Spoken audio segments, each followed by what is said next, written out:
The matter between MK, the ANC, and regarding the registration of the party, we are in the hands of the courts.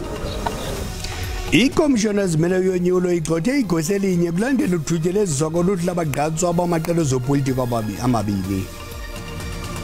Those 20 holes which were identified were sealed, though oftentimes they get open after a few days.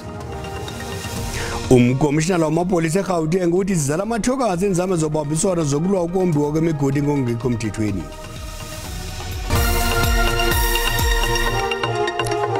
Molweni ngapha sikaphusanga maseko masikawulesi warhuqa.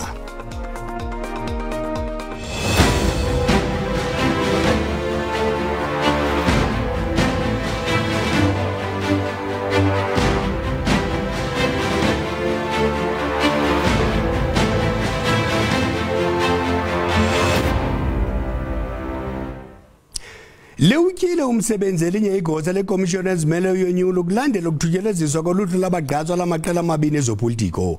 Esenzo sichaphazele i-ANC kunye neqela elitsha lezopolitiko umkhondo wesizwe ngethuba kuthutyeleziswa uluhlu labagqatswa balamaqela kwiiyure ezimbalwa enikezele ngalo kwi-IEC kulwesihlanu eveke ephelileyo. Uphando lwenziweyo luthe ukufa kusembizeni. Isekela legosa eliyintloko kwi-IEC umnumzana mawethu Mozari lithi alukapheli uphando ngalomba. Amandla ukuthutyeleziswa ngaphandle kogunyaziso loluhlu lwabagqatswa be-ANC neqela elitsha umkhonto wesizwe koyanyaniswa ncakasana nomnye wamagosa ekomishoni ezimeleyo yonyulo i-IEC. Corrective action in terms of applicable labor laws is underway, and the official has been requested to make submission as to why their contract of employment should not be terminated.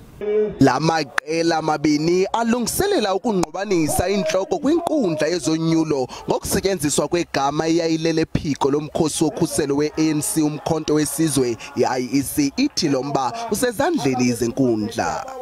The matter between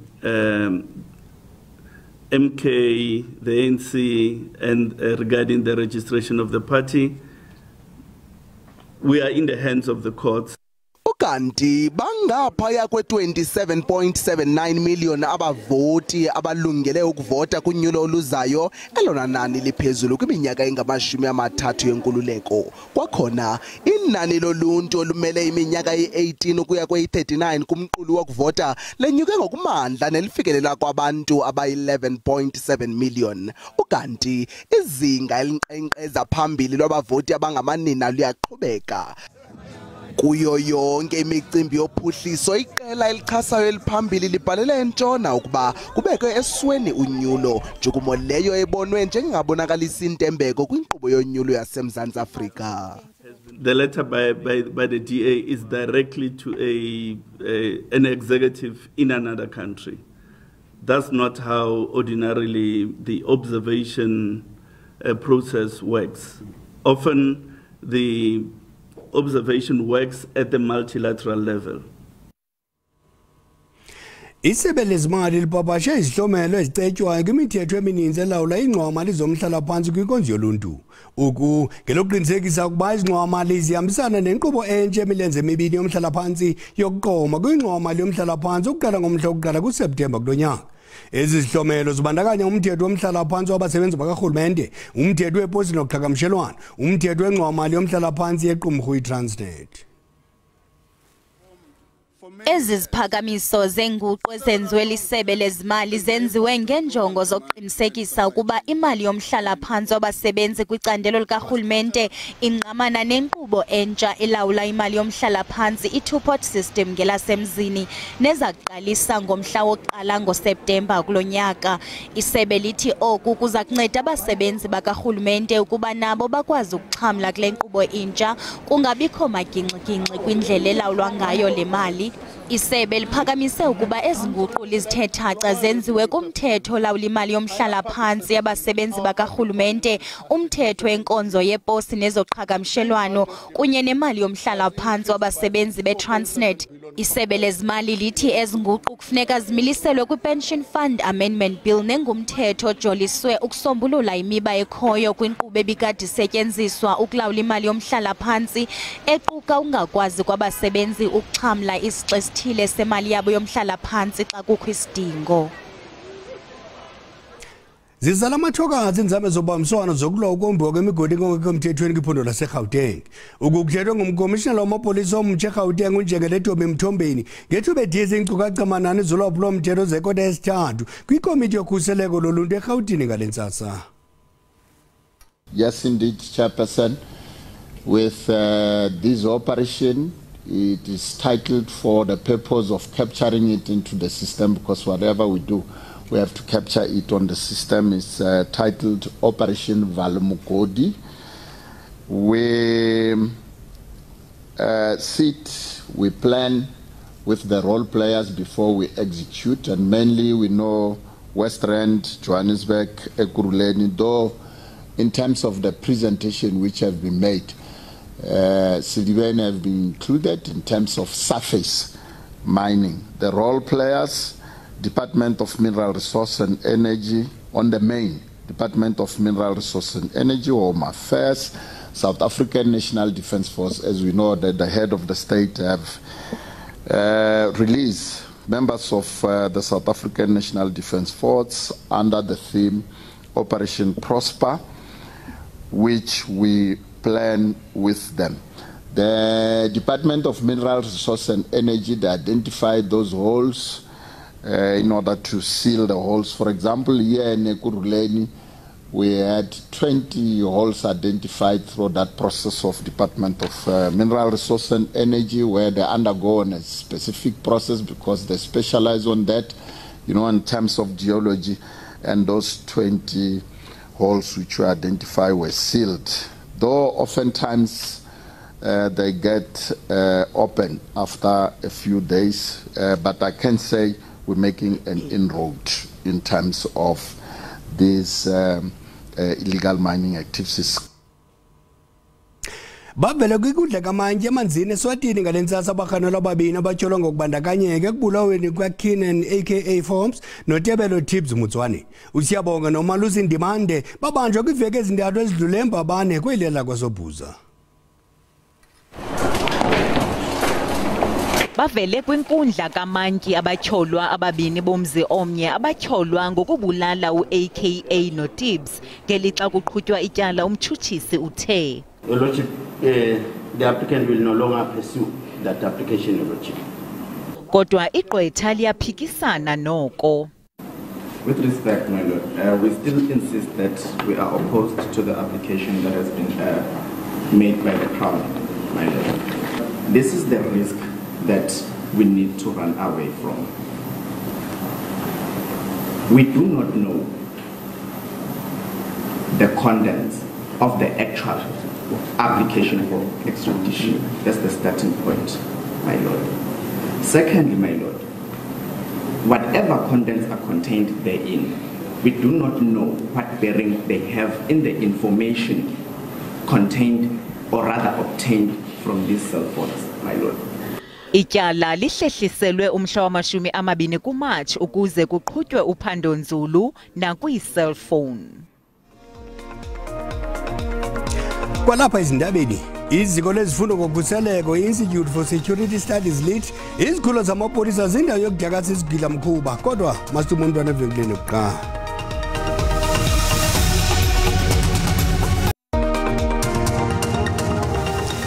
Usabukela indaba zesiXhosa ziza ngqokuqa phambili jikelele SABC 1 kwikomkhulu le-SABC eAuckland Park eGauteng. Uyakwazi ukuzibukela kwakho lezi ndaba kwijelo le-YouTube uthi SABC indaba zesiXhosa. Sicela ukuba xa ubukele ucofe ulike, sikubongoza kanjalo ukuba ukamcofu usubscribe wenze njalo. Kwinqaku eliphala phambili ngalemva kwemini sithe liwutyile umsebenzi elinye igosa lekomishoni ezimeleyo yonyulo kulandela ukuthutyeleziswa koluhlu lwabagqatswa lamaqela amabini ezopolitiko. Ezenzo sichaphazele i-ANC kunye neqela elitsha lezopolitiko umkhondo wesizwe ngethuba kuthutyeleziswa oluhlu lwabagqatswa bala maqela kwiiyure ezimbalwa enikezele ngalo kwi-IEC kuLwesihlanu eveki ephelileyo. Iziko lezifundo kokhuseleko Institute for Security Studies lithi umkhwa wokuzithathela umthetho ezandleni nokuphanga kwizikolo zamapolisa luphawu olubonakalisa kuba sisigculelo sohlaselo kwezi zikhululo. Ukuqhekezo okukhokelele kubiweni kwemipu nembumbulu kunye nokuqhankqalaza kwabahlali eminye emingena ajongene nayo amapolisa nabonakala engenawo amandla okuzikhusela. Abakhanelwa abathathu bangena kwizikolo zamapolisa eVerulam KwaZulu-Natal kwinyanga ezimbini ezidluleyo bemka nezinto ezibalulekileyo.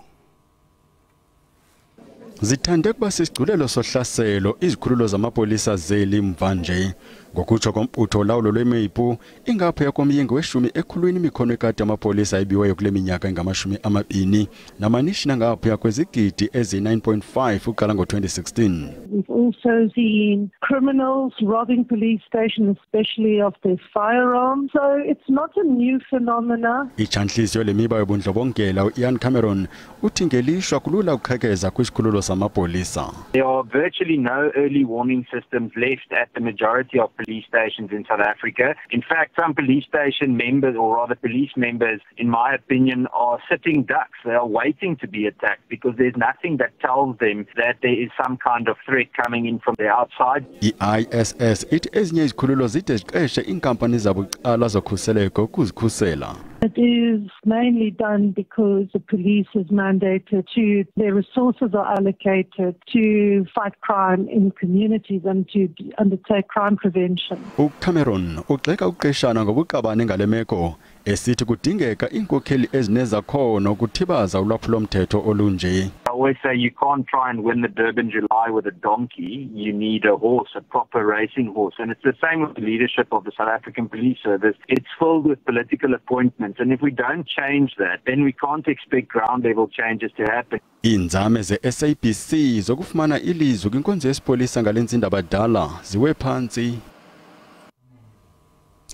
Iqalile inyanga engcwele iRamadan kwabenkolo yamaMuslim. Ukuqala kwayo kuyazilwa abantu bazikhwebule kunye nemvuselelo ngokomoya. Ngoku masithi tsixatha kumaqabanje ezitheza qaqamba kwihlabathi. iRamadan iqatshelwa ngenyanga ethoba kwikhalenda yenkolo yeIslam. Bazila ukutya ngomsobomvu kuya ngorhatya lwemivundla bathandaza amatyeli amathandathu ngosuku bekwafundisisa neQuran. Abahlali baseTehran bebemaqhaphetshu belungiselela inyanga yeRamadan. Rhwaqu eNgilani ikumkanikazi yaseBritani uCamilla nenkosana yamaNgesi uWilliam bazimase umnyhadala waseWestminster Abbey. Uqaphela 75 amazwe angamathanga nakhokhelwa iBritani. Ukumkani Charles wesithathu akabonakalanga nangojengele nanjengoko esachacha kuhle emva kotyando. Qakatha qelele eIndonesia. Izikhukhula nokutyibilika kodaka kusuwe imiphefumlo enqwaba yabantu kwintshona yeli lizwe iWest Sumatra. Siqalisile unkinkishela amaxhoba angama500 ngeziqhumana zokutya, iintente kunye nezixhobo zokucoca amanzi ezingxamisekileyo. Après le Conseil des ministres à Soya, accepté pour le mettre en place un conseil présidentiel de transition. Xasiqwela ingqokoqo inkulumbuso yaseHaiti Ariel Henry ulahlile kwesi sikhundla de kumiliselwe ibambela emva kokukhokhela eli lizwe ukususela ngo-2021 utshilo.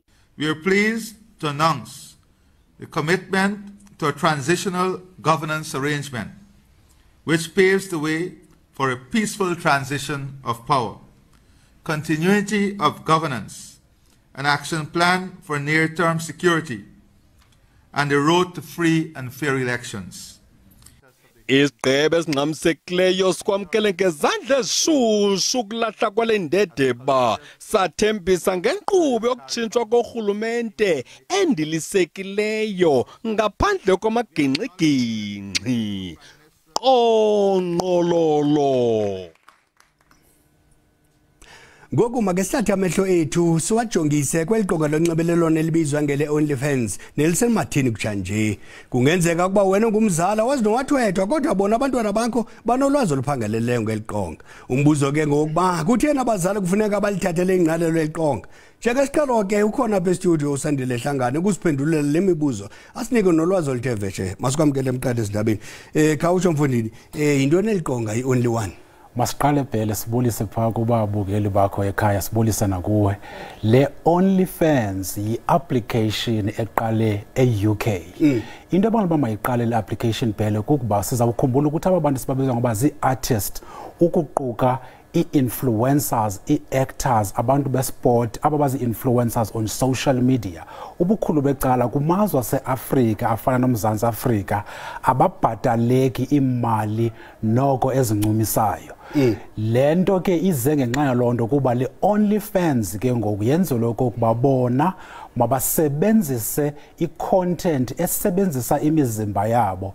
Lento sithi zi-adult nudes apho abantu sibabona behambaze kwi-pictures zabo okanye kwi-videos. Abantwana banamhlanje ke siyibona le trend nalapha eSouth Africa nakumanye amazwe ase-Afrika bayisebenzisa le OnlyFans app ukwenza imali, bayibona njengendlela elula ukwenza imali.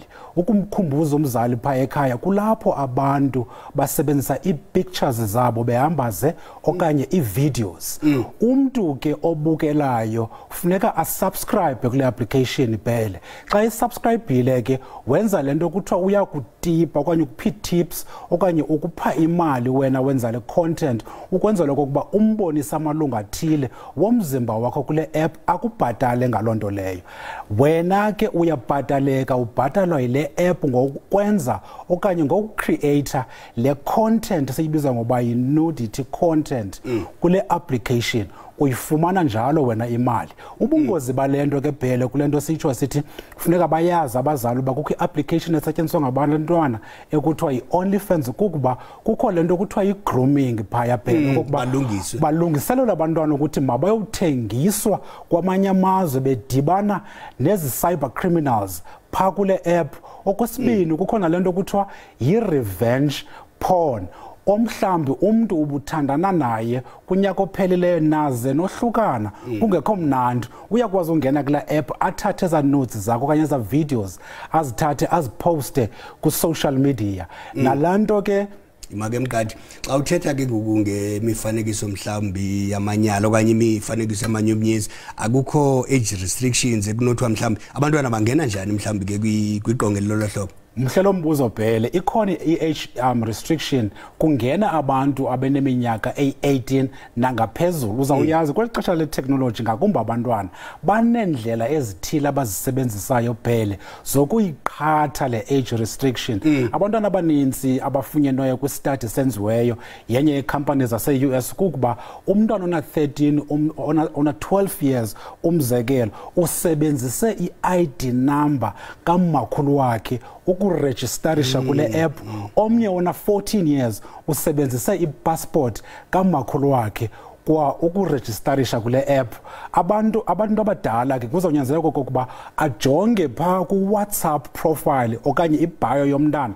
Xa beyipromota lento yoba kula app uyabhala pha kwibio yakhe ukuthi ndiyafumaneka naku OnlyFans okanye ibhale ku Instagram okanye ku Facebook kwibio yakhe as ilink yokuba kube lula ukuthi ucofe la link ikukhuphele kula app ayipromotayo. Zizinto efuneka sizithethe ke nabantwana aphinde futhi ngamafutshane izilumkiso ngale OnlyFans. Into ebalulekileyo kukuba uye kwi-social media pages zomntana wakho ngoba xa beyipromota le OnlyFans bayibhala kwii-bio zabo apho umntu atshoyo kokuba ndifumaneka kwezi social media pages. Uyayibhala ke naphaya kokuba ndifumaneka ku-OnlyFriends. Isenokwenzeka ngu-Instagram lazayibhala kuyo, isenokwenzeka ngu-WhatsApp la msebenzisayo okanye isenokwenzeka ngu-Facebook. Kule nto besitsho kusisithi ke kolu xhwilo labantwana le sex trafficking zizinto ezenzekayo ke kule OnlyFans phela. Mqadi ulwazi lwakho inkosi kakhulu. Camakho. Umbeko ngiyawucima umlilo sihlangabezene seziphaka ngesithebe esikhulu ngensimbi yesixhenxe makuthethi bomnyama kuvele kukhanya kube xhosi bele